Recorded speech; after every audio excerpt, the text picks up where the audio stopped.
Hey there! Obviously, we've had a little bit of a location change.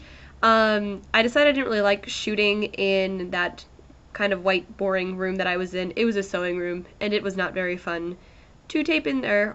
So I've decided to start doing my reviews from the comfort of my own room. I'm in my element here. You can't tell, thankfully, because it's a mess. But I've got my comics right over there, and my toys over there, and random crap over here. Like this Megatron that used to have a lollipop in it and now can punch. This is the kind of stuff that I have. It's pretty cool. And look, when you press this Decepticon symbol, I know. You really wish you had one of these. There was an Optimus Prime one too, and I didn't get it, and now I'm really sad. So I thought I'd just throw that out there. You know you're jealous.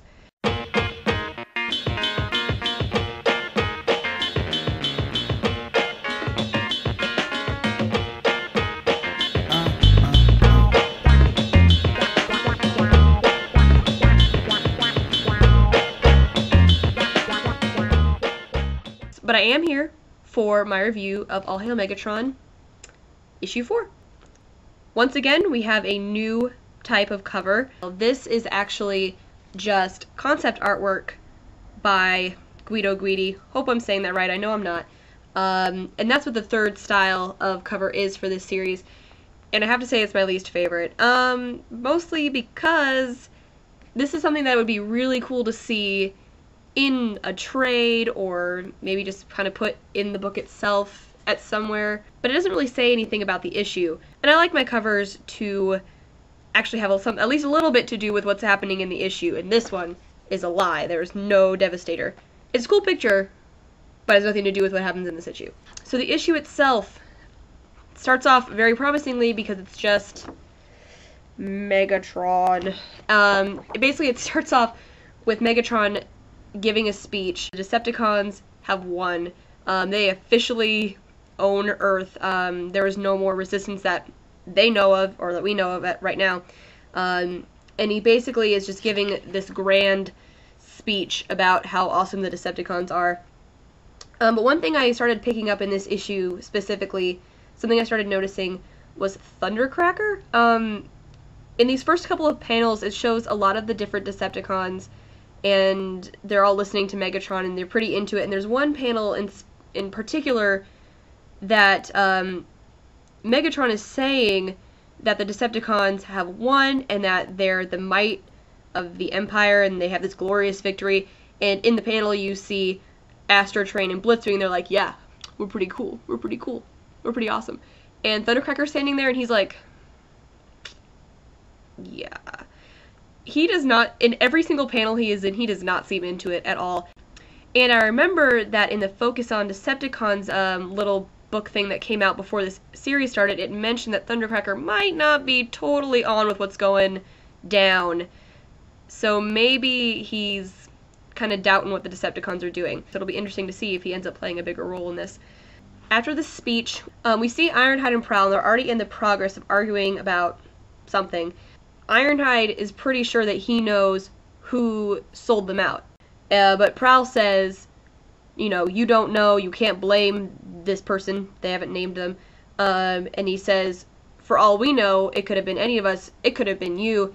And Ironhide's not taking any of that, and he punches Prowl in the face. But Jazz comes in and he's like, hey guys, chill. And he kind of breaks him up, and he starts talking to Prowl.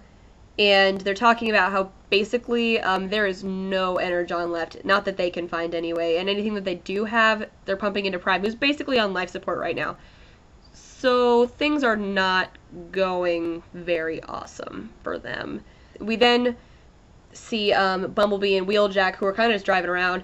Bumblebee goes to make a turn and crashes into a wall, and that's when we see that the Autobots are not looking good right now. Bumblebee, one of his horns is snapped off. I'll show you something with Sideswipe later on. And also the fact that they are still in their Earth alt modes is affecting how they can drive on Cybertron, which I think is interesting. There's a funny bit where Wheeljack's like, well, if I had this and this and this and this, I could do this and this and this, and I could fix this, and Bumblebee like just stops him and says, do you have any of that, Wheeljack? And he's like, no. While Wheeljack and Bumblebee are out, Wheeljack notices that there is someone following them, and he says that it is safe to assume that it's not someone good. So he sends out a distress signal, and Cliffjumper picks it up. And then we just go to Jazz and Ironhide, and they're kind of having a conversation about how things have escalated to what they have become, and talking about Prime, and Ironhide knows that Jazz is not telling him something, because basically, really the only people who know what's going on with Prime right now are Jazz, Ratchet, and Prowl. And Ironhide keeps talking about how he knows that there is someone who is the traitor, and he knows who it is, and Jazz says you need to leave him alone. And then we find out who Ironhide thinks the traitor is. Who could it be? Oh, it's Mirage. I'm so surprised. Mirage being accused as a traitor? Psh, no, that never happens. Yeah, wasn't Mirage already accused of being a traitor in the IDW series already? Not even to mention any past being thought of as a traitor. I'm pretty sure that in Spotlight Blaster, Mirage was accused of being an assassin, and it wasn't him, it was Beachcomber. So they've kind of already used the whole Mirage is a traitor. It's already been played, but anyway, Ironhide thinks it's Mirage, and not only does he think it's Mirage, he is positive that it's Mirage. So then we see Sideswipe and Sunstreaker, and when I said the Autobots weren't looking good, I really meant it. Sideswipe is missing an arm. It's just not there, and he's just like, oh, I don't have an arm. Then Cliffjumper goes to get Ironhide to go get Bumblebee and Wheeljack out of whatever trouble they're in. And as they're leaving, Sunstreaker says, I want to go with you, and Ironhide says, no, you need to stay here because I need someone that I can trust. Once again showing Mirage, hinting at the fact that he doesn't trust Mirage because he thinks Mirage is the traitor. In case you didn't get it, Ironhide thinks Mirage is the traitor. Now after all that, we go back to the humans, and I know that I have obviously not been a fan of how the humans are being handled in this series, like, at all. But I have to say, I didn't mind them in this issue for two specific reasons. One, they didn't dominate it. It wasn't just about them.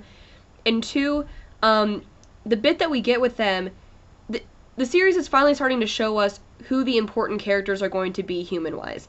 What I don't like is when it's just some random humans that don't seem important at all, so you don't want to care about them. So the two characters that we're getting a little bit deeper into now are two of the people who were with that guy who was being chased by Ravage, whose apparently his name was Andy. I didn't pick that up until this issue. But he died. Astrotrain killed him in the last issue. So it seems like his two comrades were the woman that he saved in issue 2, whose name is Sarah, and a colleague of his named Bridge. Then we go back to Wheeljack and Bumblebee, who are trying to avoid whatever's following them until backup arrives. But then Cliffjumper shows up and puts a gun to the head of whoever is following them, and then Ironhide just comes out and socks this guy in the face. Well, it ends up being Hot Rod. And Hot Rod is a peppy guy in this issue. What we find out is that actually Hot Rod's team has also been stranded on Cybertron, but they didn't think that anyone else was there, just like Ironhide's group didn't think that anybody else was there.